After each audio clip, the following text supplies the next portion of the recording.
Morning dear students. Class 11th की chemistry में पिछले टर्म पे हम लोगों ने ऑक्टेट रूल के विषय में पढ़ा। ऑक्टेट रूल क्या था कि प्रत्येक तत्व 8 इलेक्ट्रॉन की व्यवस्था, ऑक्टेट रूल के अनुसार प्रत्येक तत्व 8 इलेक्ट्रॉन की व्यवस्था प्राप्त करने का प्रयत्न करता है। इसी प्रयत्न के फलस्वरूप वो क्या करता है, वैद्युत संयोजी बंध, सहसंयोजी बंध या फिर उप सहसंयोजी बंध बनाता है। तो प्रत्येक तत्व जिसके बाह्य कोश में 8 इलेक्ट्रॉन की व्यवस्था होती है वो स्थायी होती है, स्थायी की अवस्था में होता है वो तत्व, और जिसके बाह्य कोश में 8 इलेक्ट्रॉन नहीं होते वह स्थायित्व की अवस्था में नहीं होता है। तो कुछ तत्व ऐसे होते हैं, कुछ यौगिक ऐसे होते हैं जो अष्टक से विचलन प्रदर्शित करते हैं। विचलन मीन्स होता है डेविएशन, मीन्स अपने मार्ग से हट जाना, यानी कि अष्टक के गुण का पालन तो करते हैं, अष्टक से कुछ डिफर गुण प्रदर्शित करते हैं। यानी कि किसी तत्व के बाह्य कोश में या तो 8 से कम इलेक्ट्रॉन है या 8 से अधिक इलेक्ट्रॉन है। तो ऐसा क्यों होता है, इसकी आज हम व्याख्या करेंगे। आज हम इसको विस्तार से पढ़ेंगे कि किसी तत्व के बाह्य कोश में अष्टक से विचलन वह क्यों प्रदर्शित करता है, 8 इलेक्ट्रॉन से अधिक की अवस्था को क्यों प्रदर्शित करता है। कुछ तत्व अष्टक नियम का पालन नहीं करते क्योंकि उनके बाह्य कोश में 8 से अधिक इलेक्ट्रॉन पाए जाते हैं। कुछ तत्व अष्टक के नियम का पालन नहीं करते क्योंकि उनके बाह्य कोश में 8 से अधिक इलेक्ट्रॉन पाए जाते हैं। अष्टक से विचलन की व्याख्या करने के लिए निम्न 2 सिद्धांत प्रस्तुत किए गए। एक सिडविक साइंटिस्ट थे, दूसरे सेगडेन साइंटिस्ट थे। इन लोगों ने अष्टक से विचलन की व्याख्या की। पहला सिडविक का अधिकतम सहसंयोजकता नियम, सिडविक्स मैक्सिमम कोवैलेंट थ्योरी या कोवैलेंट रूल। इस नियम के अनुसार किसी तत्व की अधिकतम संयोजकता उस आवर्त पर निर्भर करती है जिसमें यह तत्व उपस्थित है। विभिन्न आवर्तों में तत्व की अधिकतम संयोजकता निम्नलिखित है। आवर्त, तत्व, अधिकतम सहसंयोजकता, और ये दिया हुआ है संयोजी कोश में इलेक्ट्रॉनों की संख्या। यदि आवर्त फर्स्ट है तो हाइड्रोजन तत्व उसमें हो सकता है, अधिकतम सहसंयोजकता 2 और इलेक्ट्रॉनों की संख्या मैक्सिमम 4 हो सकती है। संयोजी कोश में इलेक्ट्रॉनों की संख्या 4 हो सकती है। आवर्त सेकेंड का तत्व यदि लिथियम फ्लोरीन है तो इसमें अधिकतम सहसंयोजकता 4 और संयोजी कोश में इलेक्ट्रॉनों की संख्या 8 है। आवर्त थर्ड में सोडियम के बाद magnesium, aluminium, silicon, phosphorus, sulphur, chlorine तक के तत्व सोडियम से लगाकर अधिकतम सहसंयोजकता 6 और संयोजी कोश में इलेक्ट्रॉनों की संख्या 12 हो सकती है। आवर्त 4 या आवर्त अन्य आवर्त के तत्व में पोटेशियम से ब्रोमीन तक, potassium, calcium, potassium, scandium, titanium, vanadium, chromium, manganese, ferrum, cobalt. आप आवर्त सारणी को देखोगे तो इस तरह से पाओगे कि एक ही आवर्त में बाएं से दाएं की ओर बढ़ते हुए हैं। ये अधिकतम सहसंयोजकता इनकी 8 और अधिकतम संयोजी कोश में इलेक्ट्रॉनों की संख्या 16 हो सकती है। सेकेंड, इसका विचलन का कारण क्या है?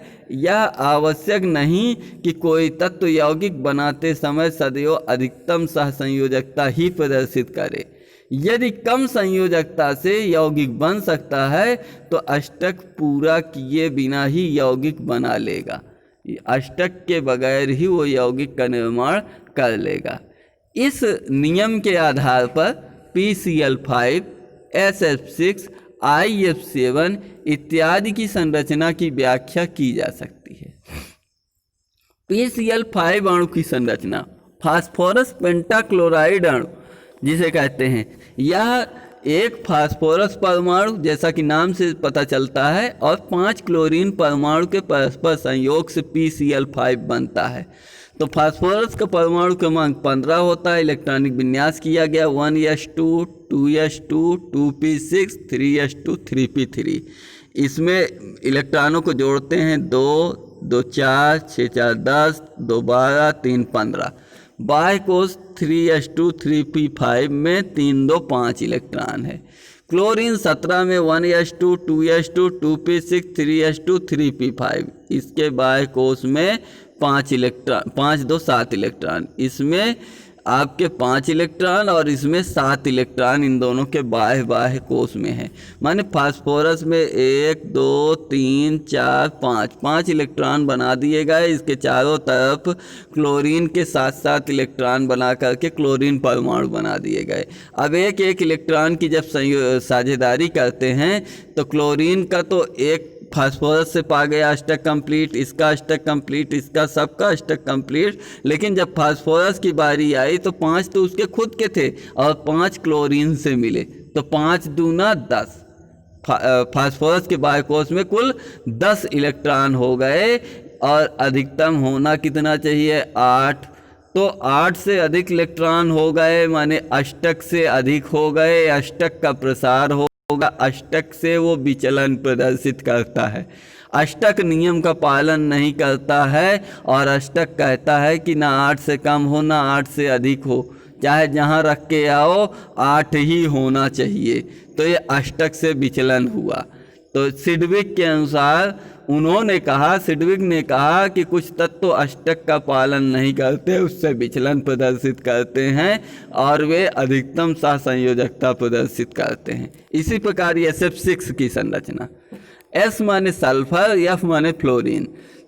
जैसा कि नाम से पता है कि एक सल्फर 6 फ्लोरीन से घिरा है, तो सल्फर का परमाणु क्रमांक 16, 1s2 2s2 2p6 3s2 3p4।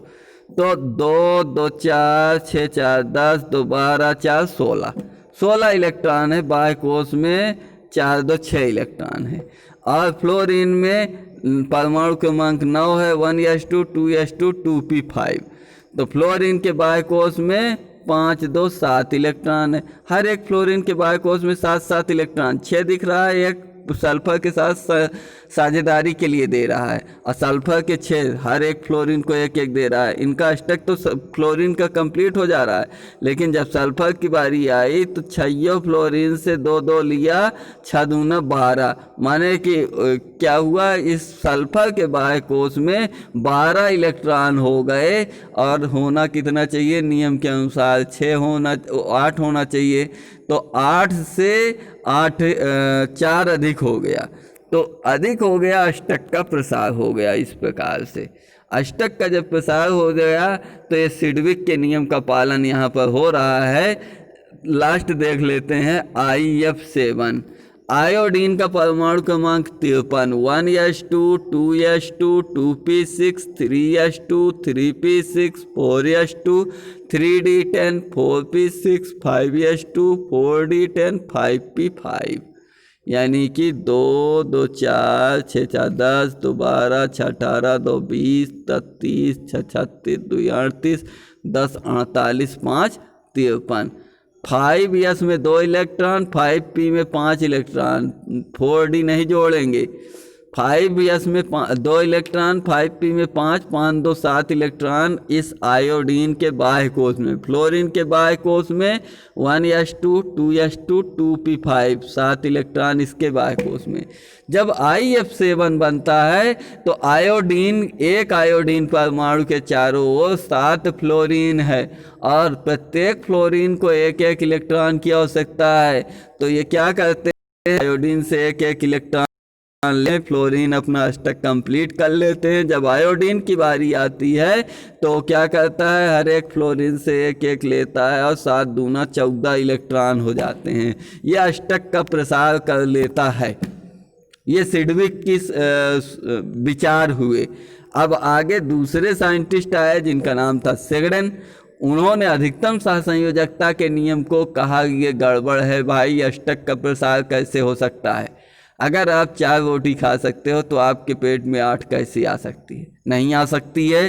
तो क्या करेंगे, इन्होंने 1 इलेक्ट्रॉन बंध दिया, सेगडन सिंगलेट लिंकेज या सिंगलेट बॉन्डिंग। इस सिद्धांत के अनुसार किसी भी परमाणु के संयोजी कोष में 8 से अधिक इलेक्ट्रॉन नहीं हो सकते। परमाणु के बाह्य कोश को संयोजी कोश कहते हैं और सेगडेन के अनुसार किसी परमाणु के बाह्य कोश में 8 से अधिक इलेक्ट्रॉन नहीं हो सकते।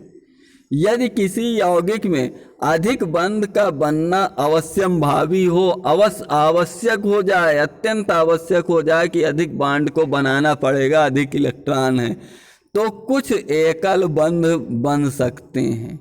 एकल बंध बनेंगे माने एक इलेक्ट्रॉन की साझेदारी होगी, एक इलेक्ट्रॉन जिसके पास अधिक इलेक्ट्रॉन है वह एक इलेक्ट्रॉन दे देगा, वही एक इलेक्ट्रॉन दोनों के पास आता जाता रहेगा, जिससे परमाणुओं के मध्य केवल एक इलेक्ट्रॉन का साझा होता है। इस बंध को अर्ध तीर हाफ एरो के द्वारा प्रदर्शित करते हैं। फुल एरो तो इस प्रकार से होती है, लेकिन हाफ एरो इस प्रकार से, ये जो जैसी बनी हुई है इस प्रकार की होती है।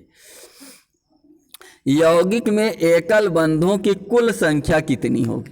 किसी यौगिक में चाहे PCl5 हो या SF6 हो या IF7 हो, उसमें एकल बंधों की संख्या बराबर कुल बंधों की संख्या माइनस अष्टक पूर्ण करने में आवश्यक बंधों की संख्या। आवश्यक बंधों की संख्या कितने अष्टक के लिए आवश्यक है, घटा देने पर आंसर आ जाएगा। अब स्टार करके कोई इंपॉर्टेंट बात बताई गई है कि इस नियम के अनुसार भी SF6 PCl5 IF7 की संरचना प्रदर्शित की जा रही है। उन्हें देख के आप समझ सकते हो कि सिडविक ने क्या कहा था और उसके अपोज में सेगडेन क्या कह रहे हैं, यहाँ हमको समझना है। तो सेगडेन के अनुसार PCl5 हमारा अणु इस प्रकार से होता है, उसमें क्या करता था कि प्रत्येक फास्फोरस परमाणु के एक एक इलेक्ट्रॉन 5 फास्फोरस 5 क्लोरीन के मध्य एकल बंध बनता था। लेकिन यहाँ पर क्या हुआ कि फास्फोरस 3 क्लोरीन के साथ, तो इन तीनों के साथ तो एकल बंध बनाता है, लेकिन इस क्लोरीन और इस क्लोरीन को अपने एक इलेक्ट्रॉन ज़रूरत पड़ने पर तुम ले सकते हो, मुझे तुम्हारे इलेक्ट्रॉन की ज़रूरत नहीं, मुझे अपने इलेक्ट्रॉन चाहिए। तो फास्फोरस के अंदर इस गोल घेरे के अंदर हम पाते हैं कि 5 फास्फोरस के थे, 3 क्लोरीन से 5 3 8 हो जाते हैं। इन दो जिनको ये केवल इलेक्ट्रॉन फास्फोरस देता है, उसे एकल हाफ एरो से बॉन्ड को प्रदर्शित किया गया है। इस प्रकार से PCl5 की संरचना होती है। इसी प्रकार SF6 में क्या होता है? SF6 में सल्फर परमाणु के 6 इलेक्ट्रॉन हैं, जो कि प्रत्येक फ्लोरीन को एक एक इलेक्ट्रॉन देता है। लेकिन इन 2 फ्लोरीन परमाणुओं के द्वारा यह क्या करता है कि इलेक्ट्रॉन इन 2 को देता भी है, लेता भी है। इन 2 को सल्फर परमाणु इलेक्ट्रॉन देता भी है और लेता भी है। इन 4 को क्या करता है? देता तो है लेकिन लेता नहीं है। तो क्या होगा कि यहाँ पर ये बॉन्ड होंगे और बाकी ये हाफ एरो से प्रदर्शित होंगे। ये 4 हाफ एरो होंगी, तो 2 2 4 इलेक्ट्रॉन और 1 2 3 4 इलेक्ट्रॉन, 4 4 8 अष्टक कंप्लीट हो जाएगा। अब लास्ट देखेंगे IF7 आयोडीन हेप्टाफ्लोराइड इसे कहते हैं। इसमें क्या होता है कि फ्लोरीन के बाह्य कोश में 7 इलेक्ट्रॉन, आयोडीन के बाह्य कोश में 7 इलेक्ट्रॉन। प्रत्येक फ्लोरीन को 1 इलेक्ट्रॉन की आवश्यकता है अष्टक पूरा करने के लिए, लेकिन आयोडीन को केवल 1 इलेक्ट्रॉन कहीं से मिल जाए। तो प्रत्येक फ्लोरीन को 1 1 इलेक्ट्रॉन तो देता है, लेकिन केवल इस फ्लोरीन से 1 इलेक्ट्रॉन लेता है। केवल इसको हम बॉन्ड के द्वारा प्रदर्शित करेंगे, बाकी हाफ एरो से प्रदर्शित करेंगे। थोड़ी ये गलत हुआ, हाफ एरो बनाना चाहिए था। तो इतनी सी बात हुई कि इस प्रकार से होता है कि आयोडीन हेक्साफ्लोराइड की संरचना। तो लुई बिंदु सूत्र से संबंधित ये बात हो गई। लुई बिंदु सूत्र बना करके ये बिंदु के रूप में इलेक्ट्रॉनों को दिखाया गया है इस प्रकार से। अब लुई संरचना कैसे होती है इसके विषय में अगले टर्न में हम लोग मिलेंगे। तब तक के लिए जय हिंद।